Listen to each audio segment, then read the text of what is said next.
Alright, so here we are. This is what I do. So this tray is broccoli, and it's almost done, hence why these are a bit tall now for my liking, a bit stringy, lengthy.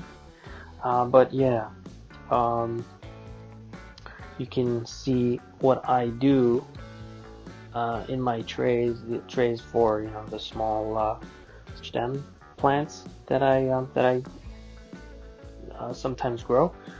So what I do, obviously, as you can see, is push the soil, right, with a spatula.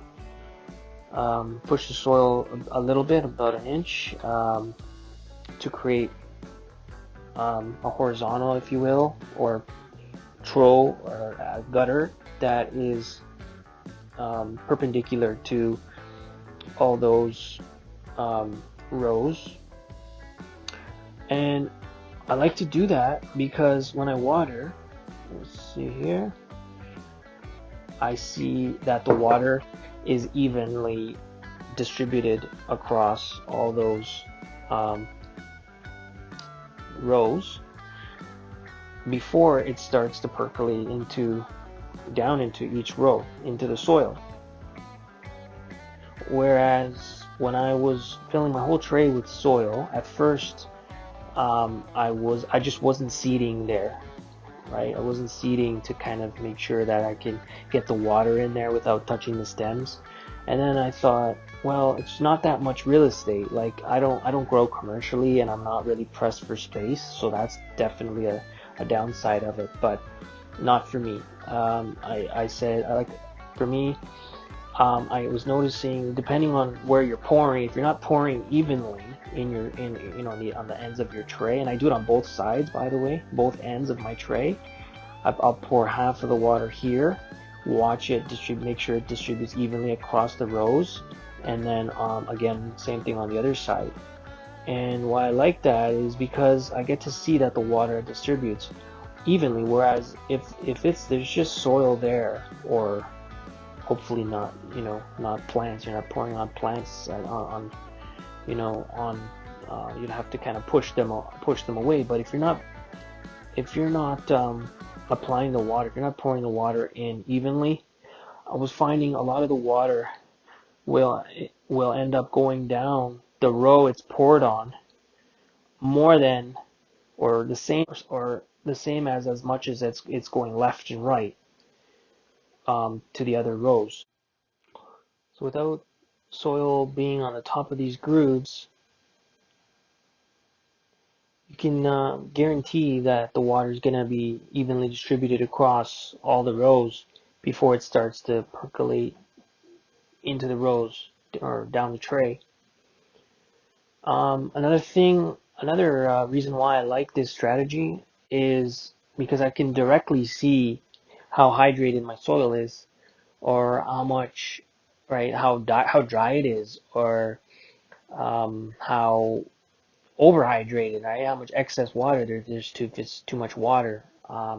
Obviously, it'll be at the bottom, and I'll be able to see it at the bottom of grooves. So, another thing you can do is obviously tilt up the tray and see, how much water is coming out, how much excess water there is in the soil, and adjust your daily watering amount based on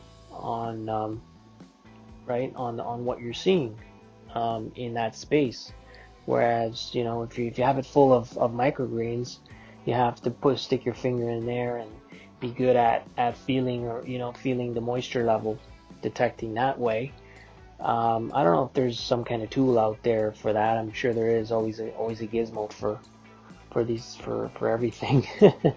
Or not. Maybe I just gave someone $1 million idea there, but no, this is definitely a cheap alternative, cheap method, and it's trouble proof. It's dummy proof. You know your water's kind of going in evenly.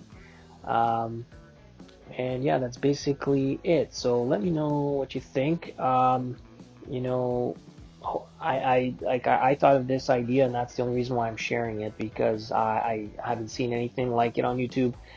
And I see a lot of it's one or the other, bottom feeding tray, bottom watering trays, or flat, these kinds of trays, um, so that you can water evenly and have even growth and all that. But I came up with this kind of compromise, and I thought I would share it. So I don't know if anyone has seen something like that. Please let me know in the comment section. In the meantime, hoping to share something different with the YouTube community. I'm not going to be posting any microgreen videos on stuff that's already out there. I'm not trying to reinvent the wheel here, or waste time that's too precious. So yeah, if as I think of other things I do differently now, I started this channel, I'll definitely be sharing. So please consider subscribing to follow. Um, and also, yeah, consider checking out my other videos. I do a bunch of different kinds of videos, including like cooking hacks, cooking tips, food preserving tips, such as longevity for fresh herbs in your fridge. Um, Give it a check, give it a like, let me know what you think, and happy microgreening.